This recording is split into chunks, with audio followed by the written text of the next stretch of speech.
ఉదయం దేవుని వాగ్దానం. నీకు వాగ్దానం ఇచ్చిన దేవుడు నమ్మదగినవాడు, నిన్ను విడువడు, ఎడబాయడు. ప్రైజ్ లార్డ్ అండి. Good morning. అందరు బాగున్నారా? ఉదయకాల సమయంలో అందరికి ప్రత్యేకమైన శుభములు తెలియజేస్తున్నాను. దేవుడు మిమ్మల్ని, మీ కుటుంబాలను దీవించి సకల సమృద్ధి చేత ఆశీర్వదించును గాక.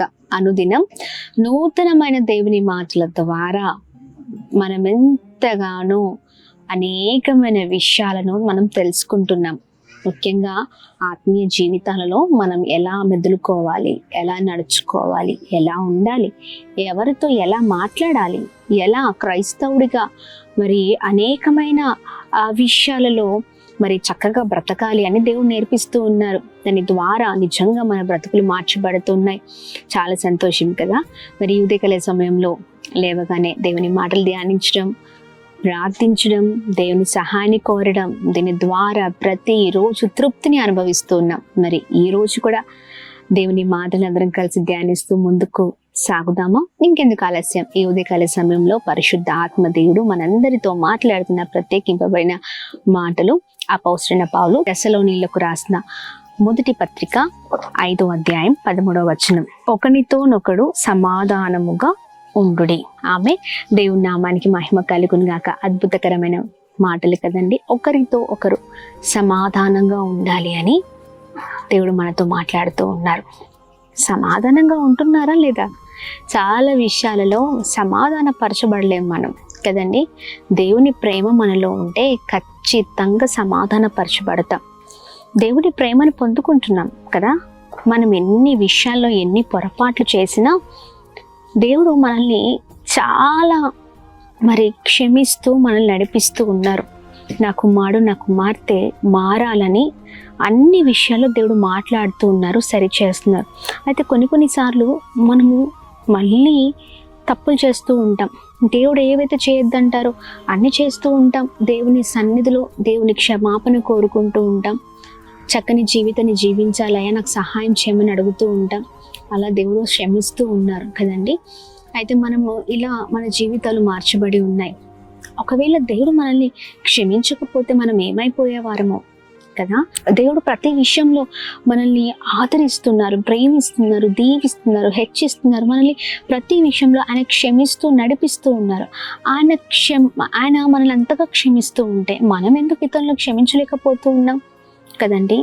ఒక వ్యక్తికి మనకు ఎందుకు సమాధానం లేదు అంటే ఆ వ్యక్తిని మనం క్షమించలేకపోవడం ద్వారానే, ఆ వ్యక్తిని మనం ప్రేమించకపోవడం ద్వారానే ఆ వ్యక్తికి మనకి సమాధానం ఉండట్లేదు.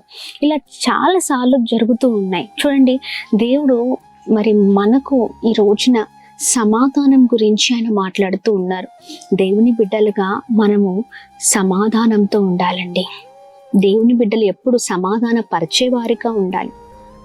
ఎప్పుడు కూడా అది ఏ విషయంలో కానీ ఇతరులను సమాధానపరచాలా, మనం సమాధానంతో ఉండాలి. మనము ప్రతి విషయంలో దేవుని సహాయాన్ని కోరాలి. ఎవరైతే తగ్గించుకొని బ్రతుకుతారో వారు హెచ్చింపబడతారు. చాలాసార్లు అనొచ్చు, అక్క మీరు ఏమైనా చెప్పండి కానీ నేను మాత్రం ఈ వ్యక్తిని క్షమించలేను, నేను చనిపోయే వరకు ఈ వ్యక్తిని నేను అసలు దగ్గరికి తీయను, నాకు అసలు వద్దక్క అని అంటూ ఉంటారు. ఇలా ఎలా? మనం ప్రతిరోజు ప్రార్థన చేస్తూ ఉన్నాం, దేవుని మాటలు ధ్యానిస్తూ ఉన్నాం, ప్రతి విషయాల్లో మరి దేవుని మేలును పొందుకుంటున్నాం, ఆయన కృపలను పొందుకుంటున్నాం, కానీ జీవితాలు మార్చబడట్లేదు కదండి. ఇలా చాలామంది జీవితాలు అన్ని విషయాలు దేవుడు అంతగా మనల్ని హెచ్చిస్తున్నప్పుడు, అంతగా దీవించబడుతున్నప్పుడు మనలో ఎందుకు మార్పు రావట్లేదు? ఎప్పుడైనా ఆలోచించారా? ఇంకా అధికమైన దేవుని మరి ఆ ఆశ్చర్య కార్యాలు మన జీవితాల్లో మనం చూడాలి అంటే మనం దేవుని బిడ్డలుగా ఉండాలండి. మనమే సమాధానంతో ఉండం. మనం ఇతరులకు ఏం చెప్తూ ఉంటాం కదా. మన నడవడి మార్చబడాలా, మన క్రియలు మార్చబడాలి, మన ప్రవర్తన, మనం మాట్లాడే విధానం అన్నీ మార్చబడాలి. దేవుని బిడ్డలముగా మనము సమాధానంతో బ్రతకాలి. ఎంత భయంకరమైన శత్రువైనా క్షమించే వారిగా మనం ఉండాలి. దేవుడే ఆయన సమస్తమైన విషయాల్లో ప్రతి ఒక్కరిని క్షమిస్తూ ఉన్నారు. ప్రాముఖ్యంగా మరి యేసు ప్రభు వారిని సిలువ మరి వేసేటప్పుడు ఆయనని అలా మరి కొరడాలతో కొడుతూ మరి తీసుకువెళ్తున్న సమయంలో కూడా మరి చూడండి, ఆయన ఎంతమందో దూషించారు, హింసించారు. అయినప్పటికీ కూడా దేవుడు తండ్రితో అంటున్నారు, దేవా తండ్రి వీరు ఏం చేయించున్నారు, వీరు ఎరగట్లేదు, వీరికి తెలీదు, వారిని క్షమించండి. ఆమె వీరు ఏం చేయించున్నారో వీరికి తెలియదు, వీరికి క్షమించమని ఆ సమయంలో కూడా ఆయన అంతగా అనేకులను క్షమిస్తూ ఉన్నారు కదా. మరి మనం ఇంతటి వాళ్ళమండి. ఈ రోజున అంటే క్షమించే మనసు లేకపోతే క్షమించే మనసును మనం ధరించుకోవాలి, సమాధానం మనసును మనం ధరించుకోవాలి, ప్రేమించే మనసును మనం ధరించుకోవాలి.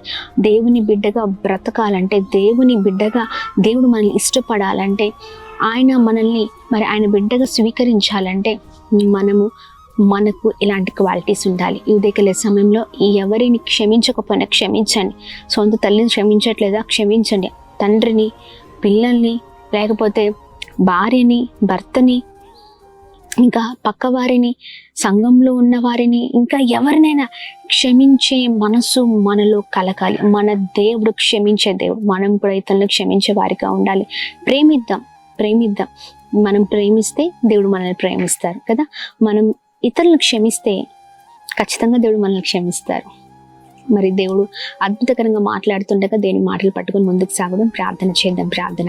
అద్భుతమైన దేవుడవయ్యా, ఉదయకాల సమయంలో చక్కని రీతిలో మాతో మాట్లాడుతున్నందుకు స్తోత్రం. ఒకరితో ఒకరు సమాధానంగా ఉండమని అద్భుతంగా మీరు మాట్లాడారు. మీ మాటల ద్వారా మేము ఎంతో బ్లెస్ అవుతున్నాం. అయ్యా, మేము ఎంత గొప్పవారిమైనా, ఎన్ని రోజుల నుంచి క్రైస్తవ జీవితాన్ని జీవిస్తున్నా మాలో ద్వేషం ఉంటే, మాలో క్షమాపణ గుణము లేకపోతే, మాలో ప్రేమించే గుణము లేకపోతే మా జీవితం వ్యర్థము. చక్కగా మాట్లాడారు. మేము ఇతరులను క్షమించే వారిని ఉంట కృప చూపించండి. మీరు ఇచ్చిన ప్రేమ, మీరు మాకు పంచిపెట్టిన ప్రేమ మీ ఇతరులకు పంచిపెడదుము గాక. మేముంటున్న విధానం ద్వారా ఇతరులు మారిపోవుదురు గాక. అద్భుతం జరిగించండి. ప్రతి ఆటంకాన్ని తొలగించండి. బ్లెస్ చేయండి, నడిపించండి. కృపచేత నింపుతూ నడిపిస్తూ రమ్మని ఈ చక్కని శ్రేష్టకరమైన మాటలు మా జీవితాల్లో ఆత్మ కార్యము చేయను గాక. అలానే ఉదయకాల సమయంలో birthdays, marriage day, special event celebrate చేసుకున్న వారందరి పట్ల మీ దయ, మీ కృప, మీ కనికరం మెండుగా కుమ్మరిస్తూ బ్లెస్ చేయమని యేసు నామములో అడుగుతున్నాం తండ్రి. Amen, amen, amen. Praise the lord. May god bless you all. దేవుడు మిమ్మల్ని, మీ కుటుంబాలను దీవించి ఆశీర్వదించును గాక. ఆమేన్.